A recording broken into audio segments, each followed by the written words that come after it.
Welcome to the Dog Trainers Podcast, a podcast created by dog trainers, for dog trainers, or anyone who's ever fallen in love with man's best friend. Hey everybody, welcome back and thank you so much for listening to the Dog Trainers Podcast. Mariano Alvarez here with Brent LaBrada, and a very special guest we'll be announcing in a sec. But first, I do want to take a second to give a shout out to some Instagram followers who have been showing us a ton of love and really helping us out in reaching out to new and diverse types of trainers from around the world. So thank you so much. Tailwind Dog Training, Alex, thank you. Callie Reinhard, Wilson the Dog 420, I fucking love that Instagram handle. Chinook K9, hi, I'm Brianne, and Paige Hamilton. Thank everybody so much, and there's a ton more of you guys. We will be getting to you. We appreciate your help. We love you so much. You're the best listeners in the world, and with that, over to you, man. What's up, everybody? It's Brent. This is Season 2, Episode 6, and as Mariano mentioned, we have another wonderful guest for you guys. He is one of the leading specialists in the dog psychology world, has a very, very influential following on Instagram and social media. You guys might know him if you guys have checked out his websites, the schoolofdogpsychology.com, and also his new website coming up, linnboyke.com, and you guys can follow him on Instagram at Linn Boyke. It's LINNBOYKE. The Y is silent. That's what we were told. And so we just want to go ahead with no further ado. Let's go ahead and introduce our guest, Mr. Linn Boyke. How are you, bud? Pretty good. How are you?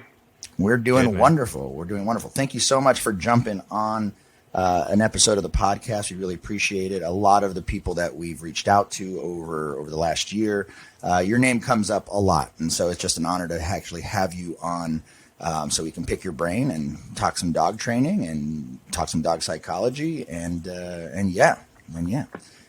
So you have the keys to my brain right now. You can I love ask that. away. What a scary thought. I know. Well, you don't know. We're going to unlock some stuff. I'll just keep those doors closed. You can't go in there. Well, we'll see if we can find a back door or something. Yeah. All Not right. with your computer. Yeah, no, definitely not. You got me there. My computer sucks. This is probably our third take of this podcast. So, all right. So let's jump into this kind of the same way we jump into a lot of stories, right? So people who know you, thank you guys so much for jumping on and listening to this episode. But let's start a little bit about people who don't know you, Linn. Tell the people what you do. Well, I work with dog psychology, but at the moment, this moment in time, with my career, I travel mostly, and I go and I work with people with their business, dog trainers that are either just getting started or they have a full facility. I also work with pack walkers, dog walkers, going to one in Dallas next month or at the end of this month. I also, what I really love doing is the in-home interventions. So I basically move in with the client wherever they are in the world, and all of the programs are 5 days long, and I alter their world in that 5 days, and then they have the opportunity to continue that path or fall back. There's always going to be setbacks. I tell people it's when we can't endure the setback that we stay back, and when you can see the light at the end of the tunnel, it's up to you to move toward it. And that's both right. Dog owner and dog business. Dog psychology and dog training are a lot different. And, dog trainer is still what people are, people look for as a dog trainer when they have a dog. But they don't always understand that it's not a dog obedience issue. It's a dog behavioral problem that needs to be solved. There's nothing wrong with dog training. Of course, it's just further down the chain for me. I want to work with the dog psychology. You want to understand the emotions of the dog first, and then what the intentions they have with those emotions. And every dog is different, just like every human's different. When I'm angry and you're angry, our intention with it is going to be 3 different versions. And so if you're a dog owner, you only have 1 or 2 dogs to know their intention when they feel this way. But when you're working with dogs, a lot of times people will call a dog aggressive just because it's barking, dog trainers, or he's growling, he's aggressive.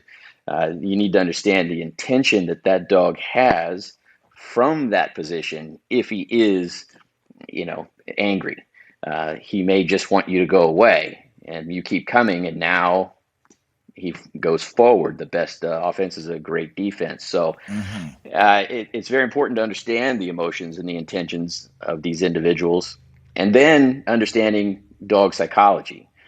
Right.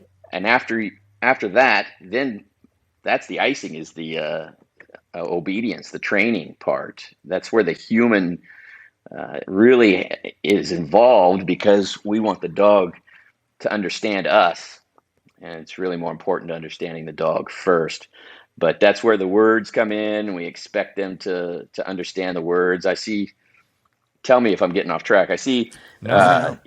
these group classes, especially with, newer obedience trainers, but sometimes the ones that have been around a long time, they got a group class and they're saying, sit, but they're saying it that way, but that's not the tone that's going to be used when the dog in real life. Yeah. In real life. Yeah. So it's two different commands. So I think that people need to learn to have a monotone sit, and, because sit, you know what I mean? It's not real. Yeah. It's like an over exaggeration. And I think that's something we all deal with when we teach obedience, right? It's like, say it normal. I want you to continue, Linn. I just want to put a pin in this, because I'm terrible with remembering stuff too. So I want to put this out there so that we all remember to circle back to this. I want to get your thoughts a little later on dog training that, if you know what I mean, is like more advertiser friendly, almost to the detriment of the dog. Mm-hmm. And that's what you want to circle around to? Or you're asking once you're done, I don't want to cut you off. I'm sorry. I just didn't want to forget. So I had a question. So if you were to look at, like, let's say there's a sandwich, let's say owning a dog, like the processes between training and dog psychology, would you say dog training in the sense of obedience, would you say that's peanut butter? Would you say that's jelly? Or would you say dog psychology is the bread? Well, I'm not sure how to answer that, because I think dog psychology would be the entirety. The entire sandwich. Yeah. That's a good. But that's a good and then what you call it would be peanut butter and jelly sandwich, because that's the obedience part, the human part. The biggest difference, in my opinion, between dog psychology and obedience is the mental or psychological position versus the physical posture or position of the dog after a command, which is really a cue. We call it a command, but it's really just a cue, because they don't understand. Can I ask you? So no, you cannot ask me anything in your interview of me. How dare you? Okay. Where is that? Is it like dating sites or whatever where they're like, no, don't ask? It's like, hey, Linn, check this out. I'm gonna ask you a question instead, because somehow that's better. I don't go on dating sites. I'm old. I should though. Apparently, it's a great place to go. You should. I know a lot of people get married off of dating sites. There's one for old people or something like that. Don't say that. Linn can date any age he wanted. There you go. Yeah, well, that would be all right if any age wanted to date me. Yeah, it's hard. It's hard to convince what did you say, Mariano? Like when he went on his first date, he actually took a board and trained dog on his first date. Oh yeah. I took. God, what was his fucking? It's that Dobie. Damn, McKenna's gonna know in 2 seconds, and I'm forgetting his name. I feel so embarrassed because I have him all the time. The point is, like. That was a done deal, bro. Like that. That person needs to know that. Let's keep it real, Linn. Maybe you can relate. I have a first date with this girl. By the way, we've now been together for going on 5 years. I'm unimpressive, so I'm like, well, let me bring this guy, and then he'll kind of put me over the top, and then it's too late for her to back out now. So it's like magic. Exactly. Sleight of hand. Yeah. A sleight of hand. But sorry, I want to look at this so you can't see this. Exactly. Yeah, exactly. So I want to jump in a little bit more into your story, Linn, if we can. Who was Linn Boyke before dog training? And you can go as far back as you want. You pick a date. Right before dog training or down. No, let's go birth. Let's go from childhood. Birth to childhood. Whew. This is probably what made me as good as I am with dog psychology and reading their intentions from their emotions or energy, if you will. Because the way I was raised was not ideal. my psychiatrist said I was basically feral. I was left alone a lot. There was a lot of expectations that I didn't even know were there. When I got home, I got the punishments for them, and I'll just keep it as punishments. We don't need to know all the gory details of that, but we jump through all of that mess. Then another mess starts because I was taken out of the home at 11 and then bounced around from foster home to foster home, and then ended up in a boys' home because they had no more places. And the boys' home was set up for 16 to 18. And by the time I got there, I was 12. Wow. So that you can imagine the scary fun time I had with them trying to protect me. And then, okay, now go upstairs with everybody else. And then you get, teacher's pet. Anyway, I was a smart ass anyway. So I held my own. But then I moved in with, I moved out on my own when I was 16, and I had 3 jobs, and I still graduated, but, barely. The only reason I graduated is because the Marine Corps said they won't take you in if you have a GED. You have to graduate. I'm like, well, great. Thanks for telling me that just before, because all I ever did in high school was sleep. I just wanted to go to be social. Right. So I had to do a lot of improvising, adapting, and overcoming, cheating, basically, to get to my degree. And then I went in the Marine Corps, and that was a whole new thing. How long did you serve? 4 years. Wow. But you take somebody who has an authority figure issue and raised himself, basically, put him in the Marine Corps. It's not really ideal place. But How old were you at this time when you went in? When you went 18. into basic? 18. Okay. 18. Wow. So if I could have gone in at 26, 27 years old, I would have stayed in until retirement. I was just too young, and you said you were feral. But the problem is that they didn't tell you that, hey, like just specifically boot camp, we're gonna tell you to do things, and then we're gonna punish you for doing them, and we're gonna say you didn't do them, and we're gonna tell you, which is basically my childhood, right? And so I would just stand up and, sir, you're like, fuck you, sir. No, I never did that. I said the exact instructions were, and oh boy. No. And so I was really good at everything I did, because I highest physical fitness, excellent marksman, the practical app, the homework stuff I had already mastered, memorizing things and getting A's on the test. So they couldn't do anything to me, and I wouldn't quit when they their form of punishment was called thrashing. I was the Energizer Bunny. A great time in my life. I learned a lot about people there too, and fear.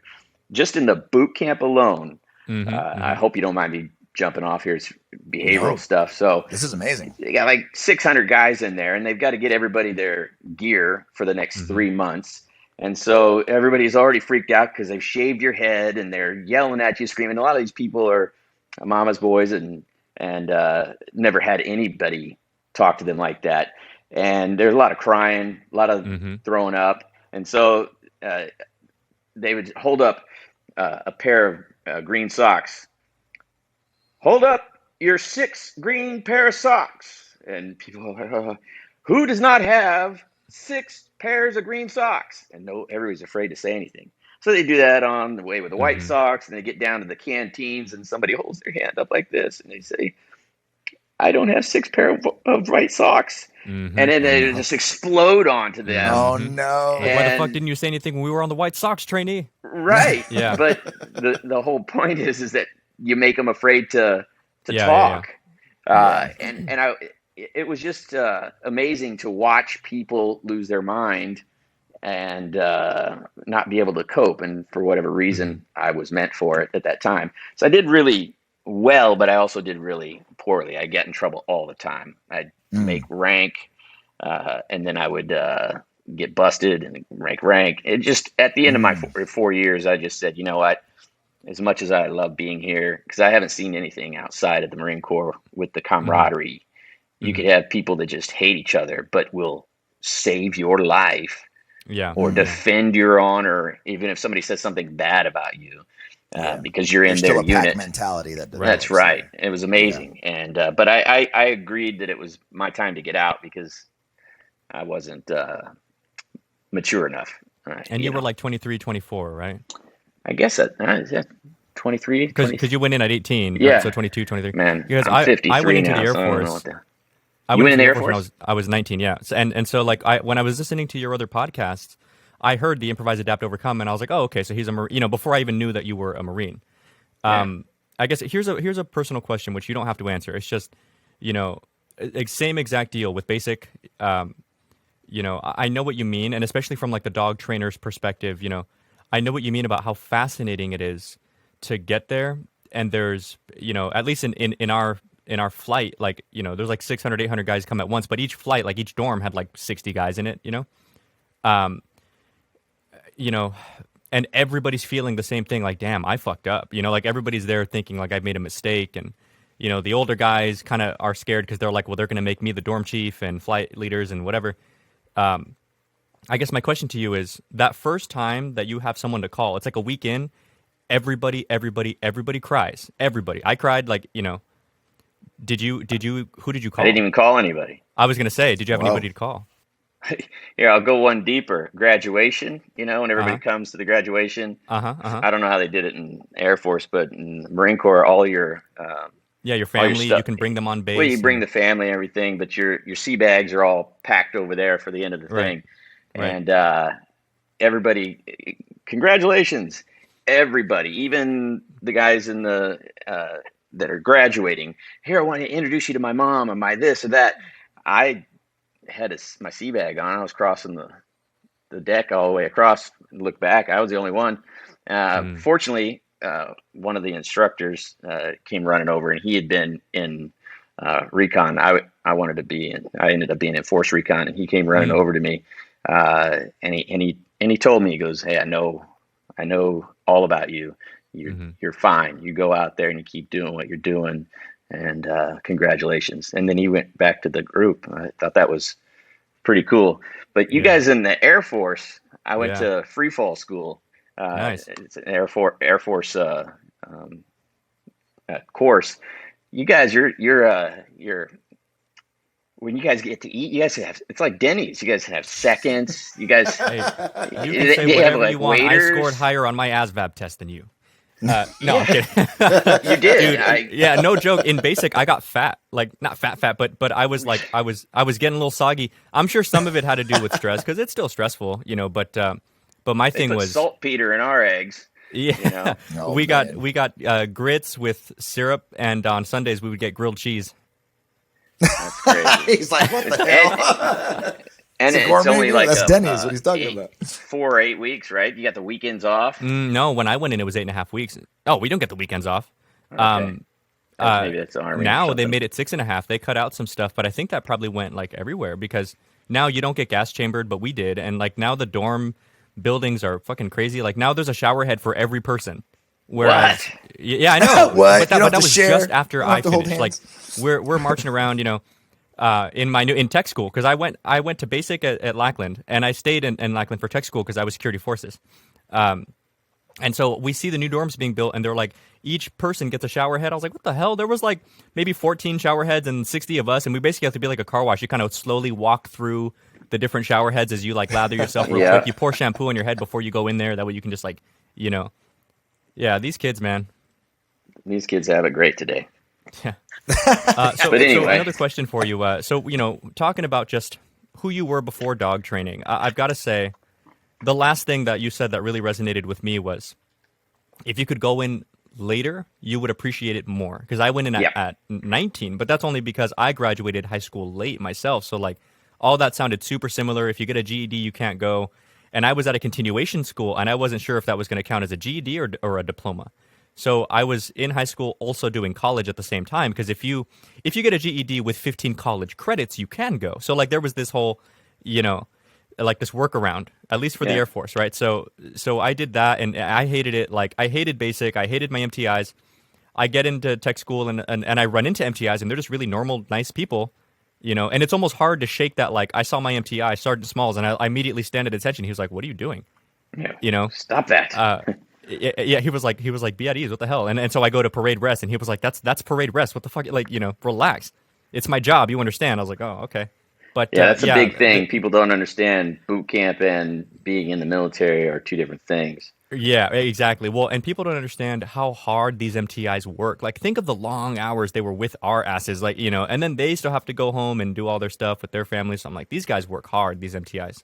Well, they do it so they get that big rank, that rocker. Well, in the Marine Corps, you get the next rocker because it's right. It's definite rank boosting if you go and you do those things. So right.